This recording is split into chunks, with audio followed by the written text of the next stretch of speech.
Au nom du Père, du Fils et du Saint-Esprit. Amen. La paix de Jésus soit dans votre maison, sa paix et sa joie. Il est assez tôt le matin et il fait nuit maintenant, le matin, déjà depuis un moment. Luc chapitre 12, versets 1 à 7, nous dit la parole du jour. Pas de croyants honteux.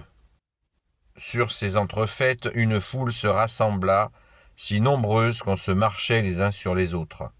Alors il se mit à leur dire, et tout d'abord à ses disciples, gardez-vous bien du levain des pharisiens, c'est l'hypocrisie. Il n'y a rien de caché qui ne doive être découvert, rien de secret qui ne doive être connu. Au contraire, tout ce que vous avez dit dans l'obscurité sera entendu en plein jour, et ce que vous avez répété à l'oreille dans les chambres sera crié sur les toits.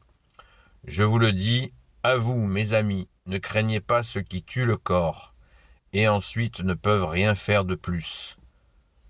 Je veux vous indiquer celui qu'il vous faut craindre. Craignez celui qui, après avoir tué, a encore le pouvoir de jeter dans la géhenne. Oui, je vous le dis, craignez-le. 5 moineaux valent 2 pièces. Tout juste, n'est-ce pas? Or, pas un d'eux n'a été oublié de Dieu. Même les cheveux de votre tête ont été comptés. Ne craignez donc pas, vous valez tout de même plus qu'une volée de moineaux.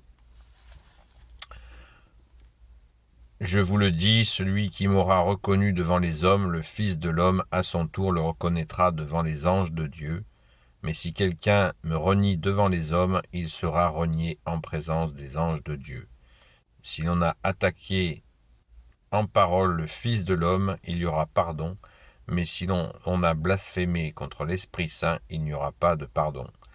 Quand ils vous traîneront devant les conseils de synagogue ou devant les pouvoirs publics et les autorités, ne vous inquiétez pas de ce que vous direz, votre défense et comment vous le direz, car l'Esprit Saint vous donnera à cette heure même ce que vous aurez à dire. Merci Jésus pour ta parole. Alléluia. J'ai lu en plus les versets 8 à 12 pour faire le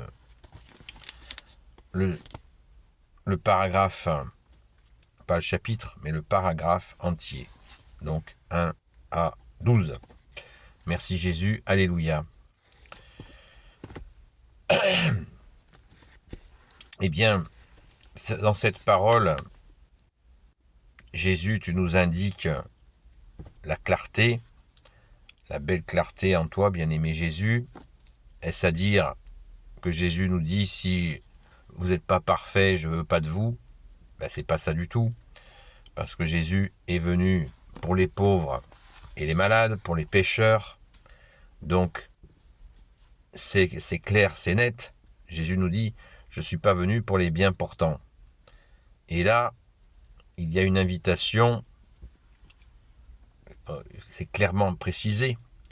Gardez-vous, au verset 1, gardez-vous bien du levain des pharisiens, c'est l'hypocrisie.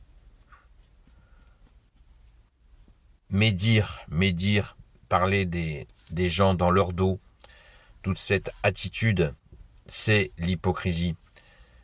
Et ça conduit, c'est un levain pourri, quand on parle les uns sur les autres, en façade, comment allez-vous? Oh, vous allez bien ma chère? Et oh, mon ami, oh, etc., etc. Et puis derrière, c'est des critiques. Ça, c'est destructeur. C'est pire qu'une bombe atomique. Ça brûle tout. Alors que la loyauté entre nous, elle est belle. Elle est belle comme un champ de fleurs. Elle est magnifique. C'est absolument comme une eau qui coule, une eau pure. C'est beau, voilà, se dire ce qu'on a à se dire en face, sans pourtant tomber dans le délire qui consiste à tout dire tout le temps. Il y a des choses qu'il vaut mieux taire. D'ailleurs, il y a une belle prière à l'Esprit Saint qui dit « Aide-moi à dire ce que je dois dire et taire ce que je dois taire », parce que comme dit le proverbe, toute vérité n'est pas bonne à dire. Des fois, en disant la vérité, on peut détruire, au lieu d'encourager, de tout simplement ne pas divulguer des choses, ça n'est pas médire. On ne peut pas tout le temps être à dire la vérité, sinon on peut faire des dégâts pires encore. Je pense que tout le monde le sait, on ne peut pas tout dire. C'est comme ça. Merci Jésus de nous apprendre le discernement. Là, Jésus nous le dit bien, mais très fort.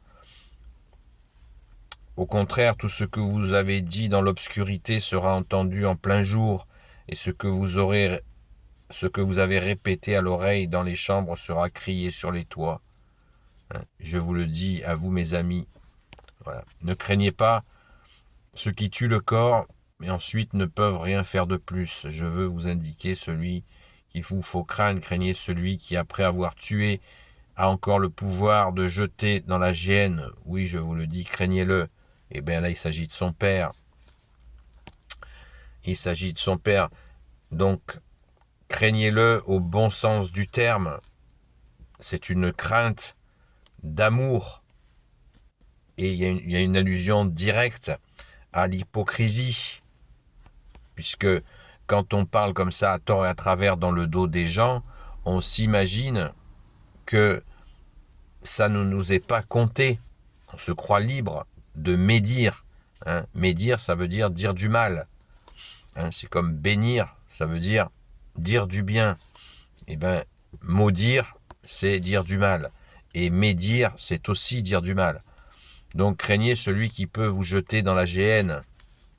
N'oublie pas un des commandements, tu ne feras point de faux témoignages. Un des 10 commandements. Donc, attention, nos paroles, et là c'est intéressant parce que certains des fois se posent la question sur nos pensées. Ben là Jésus dit bien que attention à nos paroles qui peuvent vous mener jusqu'à la géhenne, c'est-à-dire l'enfer. Donc l'enfer existe bien. Donc et nous pouvons par justement nos vilaines paroles aller dans cette direction. Des paroles assassines, on le dit couramment. Il faut qu'on fasse très attention à ça.